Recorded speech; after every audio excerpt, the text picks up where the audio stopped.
Greetings. So this is my comment on the story of Otieno that I just saw the other day trending. The issue of, first class people getting hustling for jobs, that people who probably also didn't go into university or didn't do too well are doing. And I don't think there's really anything wrong with that, because even I personally have ever done such a job. I've done simple jobs whereby anyone can do. So I think any duty or any work that you're able to do that can advance whatever your goals are, then go ahead and do them. And it's just for a moment, but it's only for a moment if you're able to have your own personal goals. So you, as a graduate, as a young person, you need to ask yourself, what are your goals? What are your ambitions in life? You must have your own personal dreams. These dreams do not have to be shaped or determined by anyone. Like, it doesn't have to be determined by the job you get or where you get to work. These dreams, whether or not you get employed or whether or not you get a place to start with, they should not be cancelable. You get like, you should not give up on your dreams or whatever it is that your visions are. I always say that you can be employed in a very simple job, but because you have dreams and you have visions and you have ambitions, you keep aside a certain amount of money to be able to build into that vision. And I think many people do that.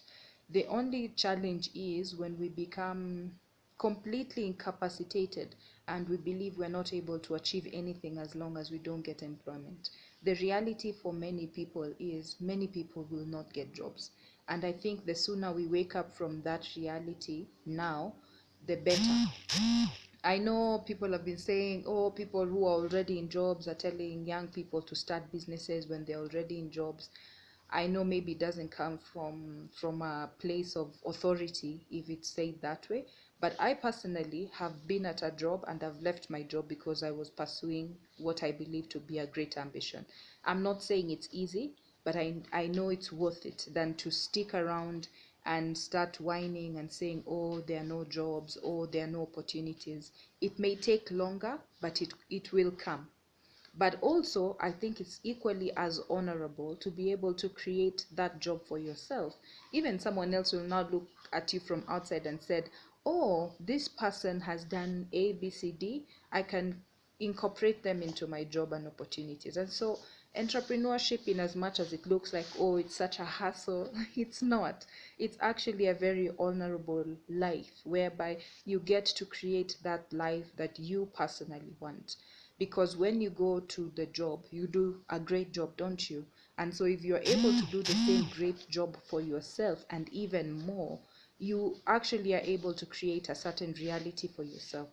And as a first class honors graduate, surely you're cream of the society. You're brilliant.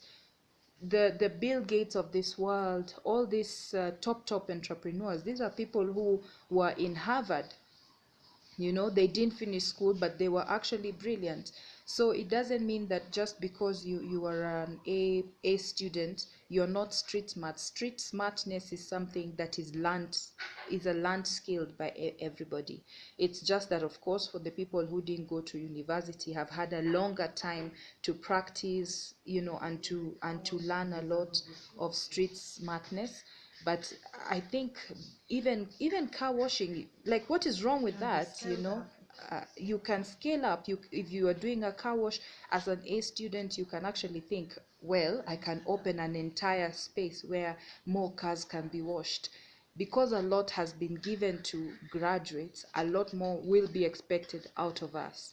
So even when you're doing your business, people are not expecting that you'll just do a casual business. It's expected to be able to scale up. If the markets are not available locally, it is expected that you can find regionally or East African wide. So whatever opportunity that is placed before your table, if you're able to grab it with all that you can and all that you have, believe me, it will turn into something amazing.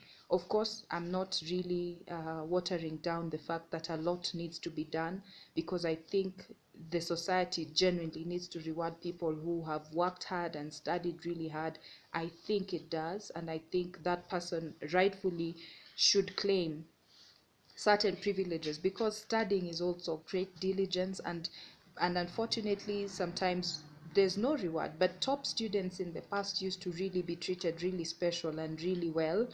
However, times have really changed, though I still believe that should be the case even in the future. But I always say, if it's not given to you, give it to yourself.